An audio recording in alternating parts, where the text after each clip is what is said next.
பெரியாச்சி அம்மன் முக்கியமாக கர்ப்பவதிகளுக்கு பாதுகாவலராக இருப்பவள்.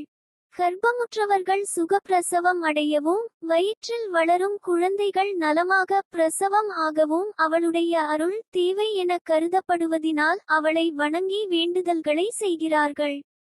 அவளை ஒரு வயதான மூதாட்டியான ஒரு ஆட்சியைப் போலவே கருதுகிறார்கள். முன்காலங்களில் கிராமப்புறங்களில் பிரசவம் பார்ப்பதற்கு என்றே வயதான நல்ல திறமையான மூதாட்டிகள் இருந்தார்கள். அவர்கள் கர்ப்பம் அடைந்தவர்கள் எப்போது பிரசவிப்பார்கள் என்பதை கணித்து குழந்தை நல்ல முறையில் பிறக்க கர்ப்பிணி பெண்களின் வயிற்றில் எண்ணெய் தடவி உருவி விட்டு சுகப்பிரசவம் அடைய தேவையானவற்றை செய்து வந்தார்கள். அது மட்டுமல்ல, வீடுகளில் வயதான மூதாட்டியின் அறிவுரைகள் முக்கியம் என்பதினால் அவர்களை அன்புடன் ஆச்சிமார்கள் என்றும் அழைத்து வந்தார்கள். ஆச்சிமார்கள் கர்ப்பிணிகள் எந்த முறையில் பாதுகாக்கப்பட வேண்டும் என்பவற்றை முறையாக தெரிந்து வைத்து கொண்டு இருந்ததினால் அவர்களும் மரியாதையான பொருளில் ஆச்சிமார்கள் என்று அழைப்பார்கள். அவர்களை கர்ப்பமுற்ற பெண்கள் வீட்டில் உள்ளவர்கள் தம் வீட்டிற்கு அழைத்து வந்து அவர்களது உதவியை பெற்றுக் கொள்வார்கள். பயங்கரமான உருவை கொண்டு தன் கையில் ஒரு குழந்தையை ஏந்தி கொண்டும் தொடையில் தனது கைகளினால் ஒரு பெண்மணி வயிற்றை கீறிய நிலையிலும் கால் பாதத்தின் கீழ் ஒரு மனிதன் மிதிப்பட்டு கிடக்கவும் தோற்றம் தரும் பெரியாச்சி பார்ப்பதற்குத்தான் பயங்கரமானவளே தவிர அவளை வணங்கி துதிப்போருக்கு அவள் அபாரமான கருணை காட்டுபவள். அவளை வேண்டி வணங்குபவர்களுக்கு அளவில்லா உதவி செய்பவள். பெரும்பாலான அவளது ஆலயங்களில் அவளுக்கு காவலனாக மதுரை வீரன் போன்றவர் காட்சி தருகிறாரவளது தோற்றம் பற்றியும் பூமிக்கு வந்ததை பற்றியும் ஒரு கிராமிய கதை உள்ளது. அந்த கதையின்படி ஒரு காலத்தில் பாண்டிய நாட்டை சேர்ந்த வல்லராஜா எனும் பெயர் கொண்ட ஒரு மன்னன் இருந்தான். அவன் ஆட்சியில் பலரையும் கொடுமைப்படுத்தி வந்தான். மக்களுக்கு மட்டுமல்ல, ரிஷி முனிவர்களுக்கும் அவனால் பெரும் தொல்லைகள் தோன்றின. அவன் ராட்சசர்களையும் அசுரர்களையும் தன் கையில் வைத்து இருந்தான். அதனால் அவனை யாராலும் ஒன்றுமே செய்ய முடியவில்லை. அதே நேரத்தில் அவனுக்கு துணையாக இருந்த அரக்கர்களும் அசுரர்களும் தம்மை பாதுகாத்துக் கொள்ள பெரியாச்சி அம்மனை துதித்து வந்தார்கள். அப்படி வாழ்ந்து கொண்டு கொடுங்கோல் ஆட்சியை நடத்தி வந்தவன் ஒருமுறை ஒரு முனிவர் மூலம் ஒரு சாபத்தை பெற்றான். அவளுக்கு பிறக்க இருந்த குழந்தை பிரசவம் ஆனதும் அந்த குழந்தையின் உடல் உடனே பூமியை தொட்டு விட்டால் அவன் அழிந்து விடுவான். அவனது நாடும் அழிந்துவிடும். மேலும் அவனது குழந்தையே அவனுக்கு மரணத்தை ஏற்படுத்தி தரும். மாறாக அது பூமியை தொடாமல் ஒரு நாள் இருந்து விட்டால் அதற்கு பிறகு ஒன்றும் ஆகாது.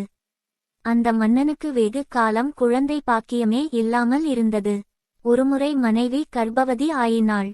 பிறக்கும் குழந்தை பூமியை உடனே தொட்டுவிட்டால் தனக்கு மரணத்தை சம்பவிக்கும் என்றாலும் அந்த சாபம் தோல்வி அடைந்து விட்டால் அதற்கு பிறகு தனக்கு ஆபத்து கிடையாது என்பதை தெரிந்து வைத்து இருந்தவன் என்ன செய்வது என தவித்தான். ஆனால் அவன் அழிய வேண்டும் என்ற விதி இருந்ததினால் அசுரர்களையும் அரக்கர்களையும் அடக்கி வைத்து இருந்த பெரியாச்சி அம்மன் அவன் நாட்டில் ஒரு வயதோகிய பெண்மணி உருவில் வலம் வந்து கொண்டு இருந்தாள்.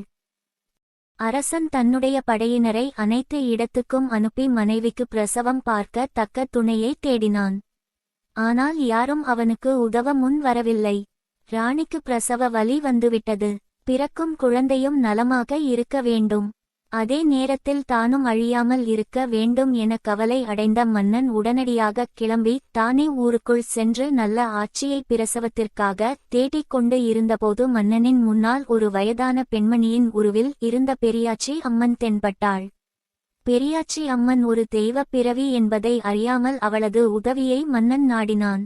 பெரியாச்சி அம்மனும் அவனது மனைவிக்கு பிரசவம் பார்த்து அவன் குழந்தையின் உடல் முதலில் பூமியில் படாமல் பார்த்து கொள்வதாக கூறிவிட்டு அவனிடம் ஒரு நிபந்தனை போட்டாள். அந்த நிபந்தனையின்படி அவள் அவனுக்கு பிறக்கும் குழந்தையின் உடல் பூமியில் படாமல் வைத்து கொண்டு இருந்து விட்டால் அவளுக்கு ஏராளமான பொருட்களை தருவதாக உறுதி அளித்தான். குழந்தை பிறந்தது.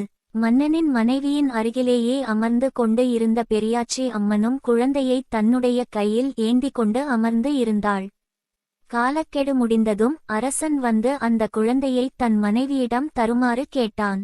ஆனால் பெரியாச்சி அம்மனோ குழந்தையை தன் கையிலேயே வைத்துக்கொண்டு முதலில் தனக்கு தர வேண்டிய பொருட்களை கொண்டு வருமாறு கூறினாள். ஆணவம் பிடித்த மன்னனோ ஒரு வயதான பெண்மணியினால் தன்னை என்ன செய்ய முடியும் என இருமாப்பு கொண்டு அவளுக்கு கூறியபடி ஒன்றும் தர முடியாது எனவும், குழந்தையை கொடுக்காவிடில் உன்னை கொன்று விடுவேன் என கோபமாக கூறிய வண்ணம் உருவிய வாளுடன் பெரியாச்சியின் அருகில் சென்றான். அவ்வளவுதான். ஆத்திரம் அடைந்த பெரியாச்சி 4 கைகளுடன் கோரமான உருவை கொண்டு பயங்கரமான கண்களுடன் தன் சுய உருவை காட்டியபடி அங்கு அமர்ந்தாள். ஒரு கையில் குழந்தையை உயர்த்தி பிடித்தாள். இன்னொரு கையினால் மன்னனின் மனைவியை தூக்கித் தன் தொடை மீது வைத்துக் கொண்டு அவள் வயிற்றை கிழித்து அவள் உடலின் உட்பாகங்களை கடித்து தின்றாள். அதற்கிடையில் தன் அருகில் உருவிய வாளுடன் வந்த மன்னனை தன் காலடியில் தள்ளி அழுத்திக் கொன்றாள். அவன் படையினரை அவளது அடிமைகளான அசுரர்கள் துரத்திக் கொன்றார்கள். இப்படியாக கொடுங்கோல் மன்னனின் கதையை அவன் வம்சத்தோடு முடித்ததும் ஆக்ரோஷமாக நின்ற அவளை கைகூப்பி வணங்கி நின்ற மக்கள் அவள் கோபத்தை தணித்துக் கொண்டு தம்மை காப்பாற்றி அருளுமாறு வேண்டிக் கொள்ள அவளும் கோபம் தணிந்து தன்னை பற்றிய உண்மையை கூறினாள்.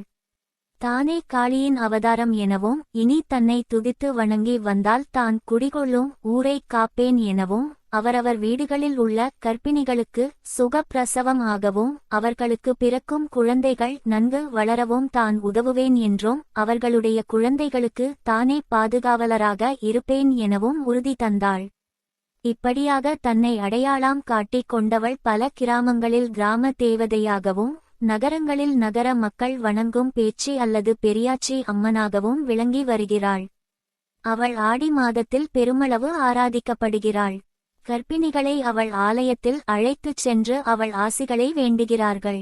குழந்தை பிறந்ததும் தொட்டில் போட்டு பெயர் வைக்கும் முன் முதலில் அவள் சன்னதிக்கு எடுத்துச் சென்று குழந்தையை அவள் சன்னதியில் கிடத்திய பிறகு வீட்டிற்கு எடுத்து வந்து மற்ற சடங்குகளை செய்கிறார்கள். பெண் குழந்தைகளுக்கு காது குத்தல் மற்றும் மொட்டை போடுதல் போன்ற சடங்குகளையும் அவளை வேண்டிக்கொண்டு அவள் ஆலயத்தில் செய்கிறார்கள். அவளை சிலர் மாரியம்மனின் அவதாரமாகவும் பார்க்கின்றார்கள். கிராமப்புறங்களில் உள்ள அவளது சில ஆலயங்களில் அவளுக்கு மிருக பலிகள் தரப்படுகின்றன. ஆனால் நகர்ப்புற ஆலயங்களில் சுத்த சைவ பிரசாதங்களையே படைக்கின்றார்கள்.